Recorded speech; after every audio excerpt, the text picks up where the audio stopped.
আপনি কি জানেন হরমুজ প্রণালী বা স্ট্রেইট অফ হরমুজ বিশ্বের অন্যতম ব্যস্ততম একটি রুট? হ্যাঁ, ঠিকই শুনেছেন। প্রতিদিন 20 থেকে 30% তেল এই প্রণালী দিয়ে রপ্তানি হয়। ফলে বিশ্বের অনেকগুলো দেশের অর্থনীতি এই প্রণালীর উপর নির্ভর করে আছে। আজকে যে বিশ্বব্যাপী তেলের সংকট তার অন্যতম কারণ হলো মধ্যপ্রাচ্যে ইরান, ইসরায়েল কিংবা আমেরিকার মতো দেশগুলোর সংঘাত।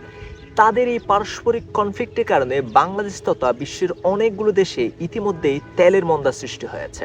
জ্বালানি তেলের অভাবে পাম্পগুলোতে রীতিমতো জ্যামের সৃষ্টি, সাথে সিন্ডিকেট ব্যবসায়ীরা বিষয়টাকে আরও জটিল বানিয়েছে। সরকার বরাবরই দাবি করে আসছে তেলের কোনো ঘাটতি নেই, পাশাপাশি বিদ্যুৎ সাশ্রয়ের বিষয়টিকে তারা পরামর্শ হিসেবে দিচ্ছে।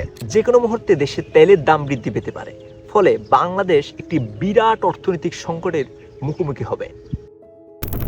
এখন দেখার বিষয় হলো ঠিক কতদিন আমরা এইভাবে সার্ভাইভ করতে পারি।